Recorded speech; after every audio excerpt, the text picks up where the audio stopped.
What's up? What's up to all my New York Knicks fans out there? You know what I mean? I got a special day. We gonna talk about the Knicks. We gonna talk about the Giants. We don't need to get into the Yankees too much because they rocking. They lost a couple of games, but we ain't got to get too much in depth with that right now. I just basically want to give a shout out to the Knicks. You know, they made a lot of moves. You know, getting Mikal Bridges, getting OG Anunoby. You know, it was big. It was big. You know, everybody seems to be giving the Knicks props, which is a good thing. You know, the haters really haven't, you know, the haters haven't really come out. Not yet. But, you know, they signed OG Anunoby to a 5-year deal. They still got Mikal Bridges, I believe, for 2 years before he has to re-up. Julius Randle's on the 1 year. I think Mitch got 2. Jalen Brunson's a little tricky. He could sign for cheap, or he can, I believe, sign for the max next season. So, you know, we'll see what they do. But I really want to get into what this means for the Knicks. Basically, what this means is that the Knicks got a 2, maybe 3-year window. And if they don't win a title within the next 2-3 years, they really gonna have to think about disbanding this team, because they're not gonna be able to pay all that salary. You know, with the luxury tax, the apron, and all of this other nonsense, you're not gonna be able to sign all of these players to high-paid deals and keep them on the same team. You know, that's why Klay Thompson is gone. He's with Dallas. You know, but I wanna talk about what this means for the Knicks. A lot of people they're just looking at the optics. They're like, oh, well, OG would, say for instance, Julius Randle. I think the Knicks only lost like 2 games when they played together, when Randle played with OG. When OG played with Brunson and the rest of the boys, I think the Knicks were like 25-6 or something like that. But I want to talk about what this means for them.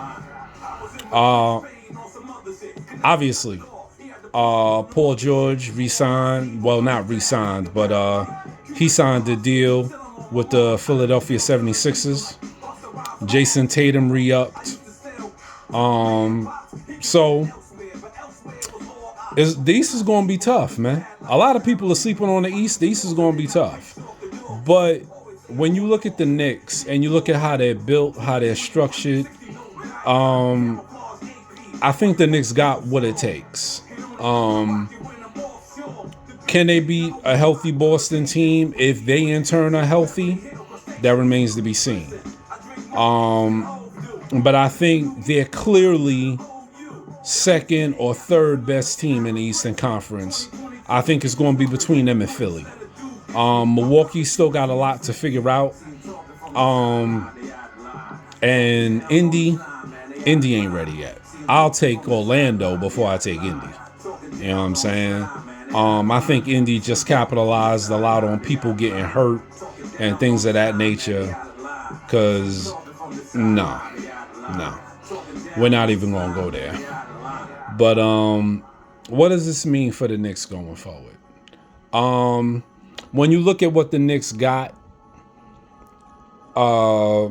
and first, let's go into the Raptors, because the Raptors re-signed quickly to a 6-year, $175 million deal. So when you look that into account, RJ Barrett, I think, is going to be up in another year or two. And then you say the Knicks and Mikal Bridges' annual salary.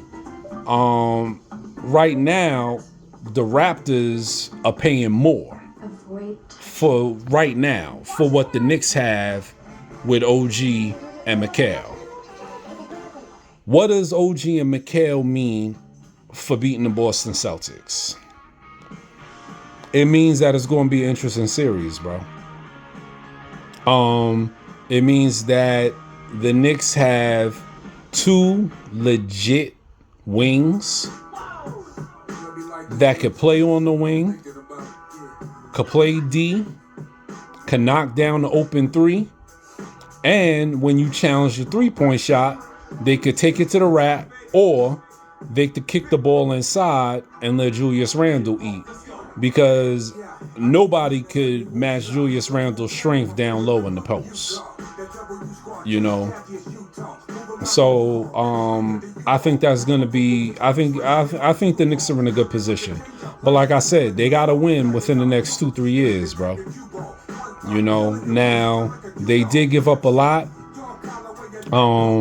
They gave up, I believe it was 4 or 5 first-round picks and a pick swap and an unprotected pick. A protected pick and a second round. So it's a lot, you know.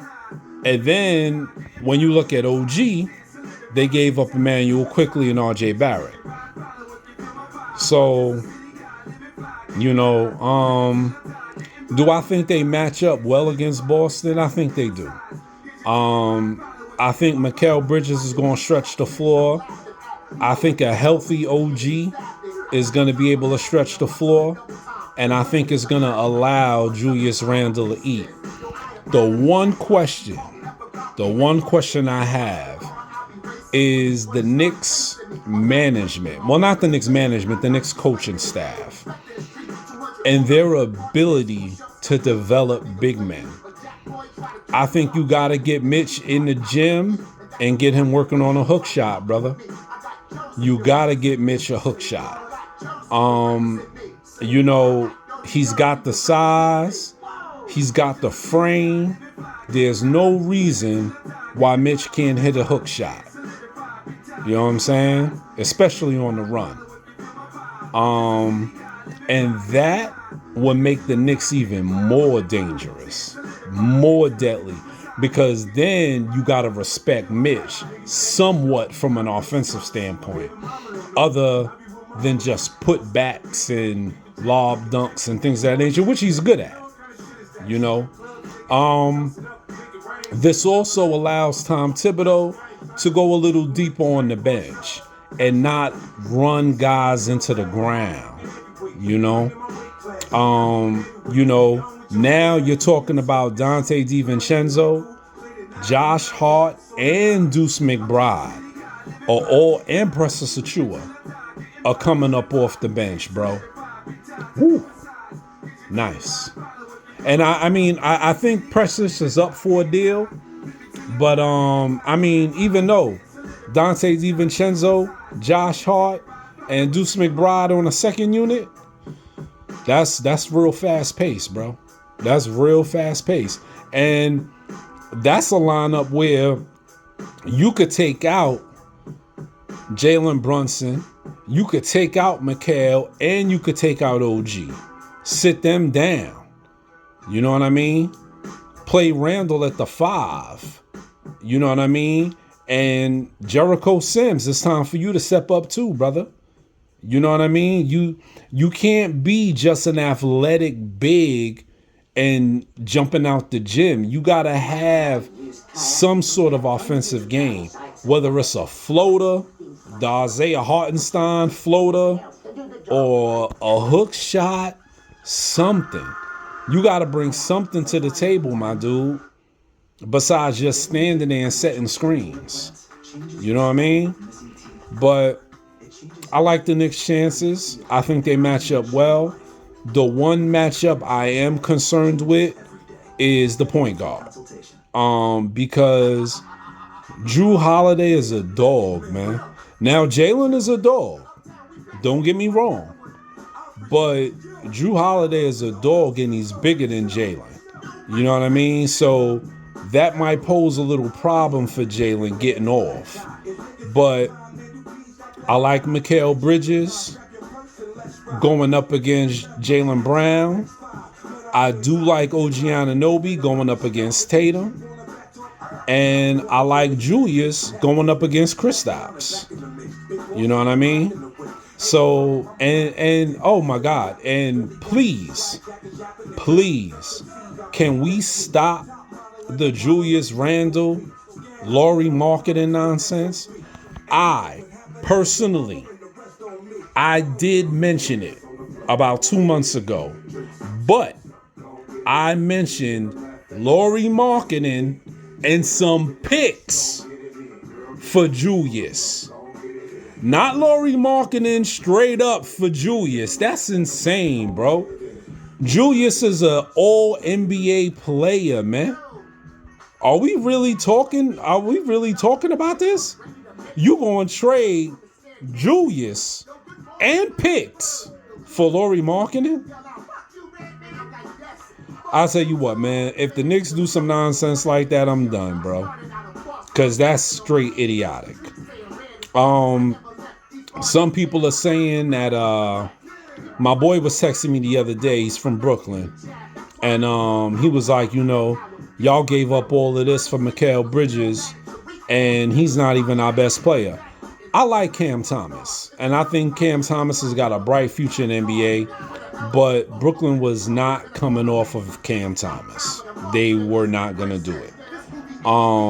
You see what we had to give up to get Mikal. And I think Mikal is going to give us some stability. He hasn't missed a game since high school. And sorry to say, but Tibbs is going to test his durability because Tibbs is going to run him. Tibbs is going to run that boy. So I hope he doesn't, because I hope he slows down and realizes that he's got some depth and he could go 6, 7, 8 deep and not run guys into the ground. So we'll see how it goes. But I'm looking at right now, I'm saying the Knicks are the second best team in the Eastern Conference. And I'm saying that just because the Philadelphia 76ers, Tyrese Maxey is a beast, but Joel Embiid can't stay healthy. And this was Paul George's first healthy season in like 4 or 5 years. Let's not forget that. So, and he's 37, but PG is a beast, yo. He's a beast, but he's 37 years old, man. So I give the edge to the Knicks. I give the edge to the Knicks. I give the edge to the Knicks on youth. I give the edge to the Knicks on continuity. And I give the edge to the Knicks on health just because they got a deeper team. You can't tell me that Kelly Oubre or them other guys is going to come in and beat Julius Randle. Nah, ain't going to happen. Kelly Oubre is nice, but he ain't no Julius. So, New York Knicks, stand up. Let's get it. Let's get it in. Let's have a good season. I think they're done as far as free agency goes, but we'll see what happens. There is mention that they're going after the Orlando center, Giadet, pardon me, brother, if I said your name wrong, but y'all know who I'm talking about. For the loss of Isaiah Hartenstein. So we'll see what happens. But I like where we're at. I like the team that we have. And I put them up against anybody. I put them up against anybody in the West. And I definitely think they could push the Celtics. I don't know if they could beat them, but I definitely think they could push the Celtics. So stand up, New York. It's a proud moment right now. We're looking good, and we got a lot to be proud for. Leon Rose, Worldwide West, they're doing their thing. And we just see how it goes. All right. So, want to say peace to everybody. Happy holidays. Happy 4th of July to your loved ones. Give me one quick moment, because I'm going to switch to my New York Giant gear, and then we're going to start hollering about the Giants. So give me a minute. All right.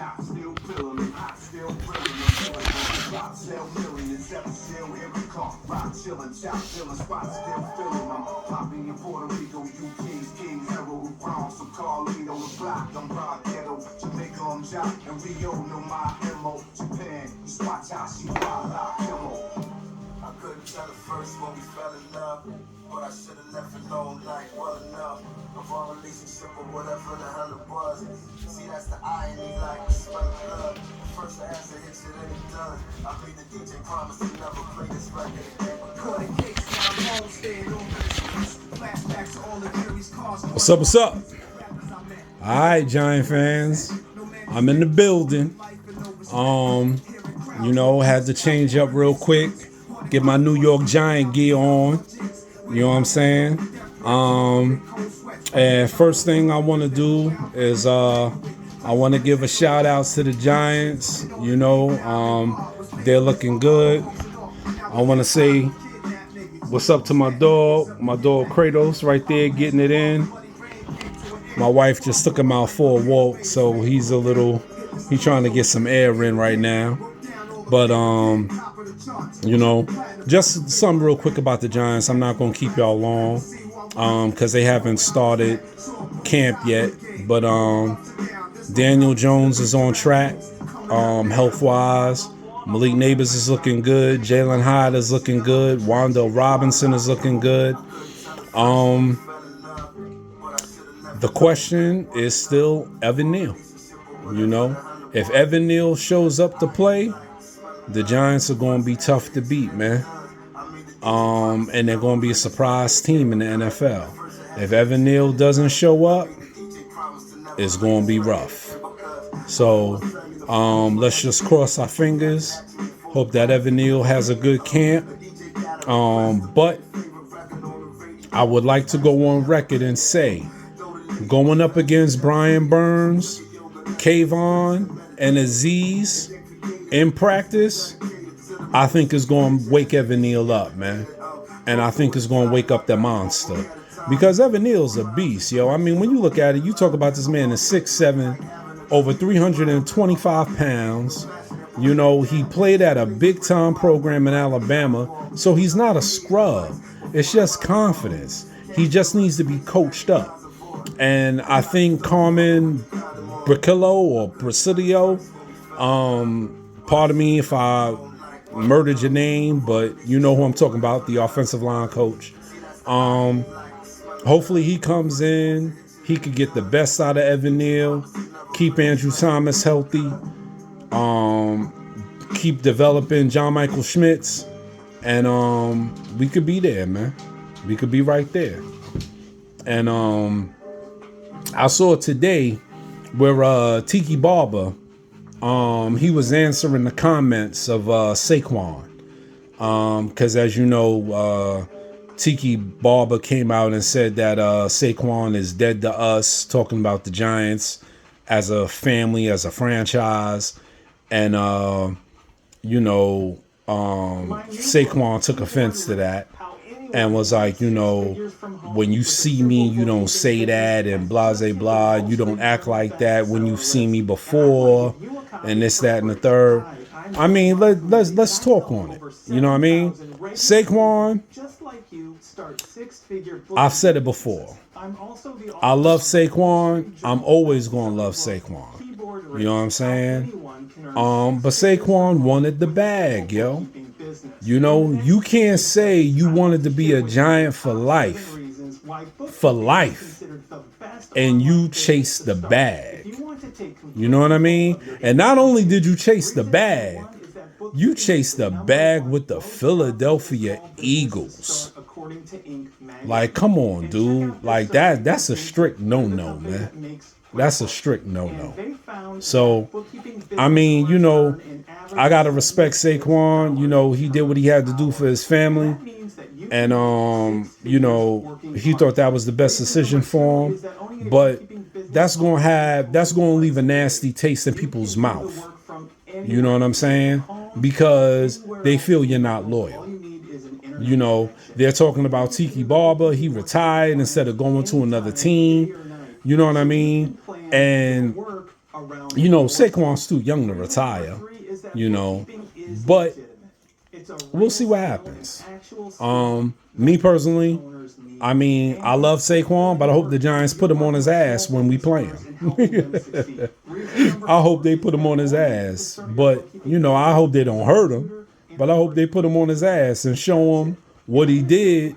He went to the wrong squad because we're building something.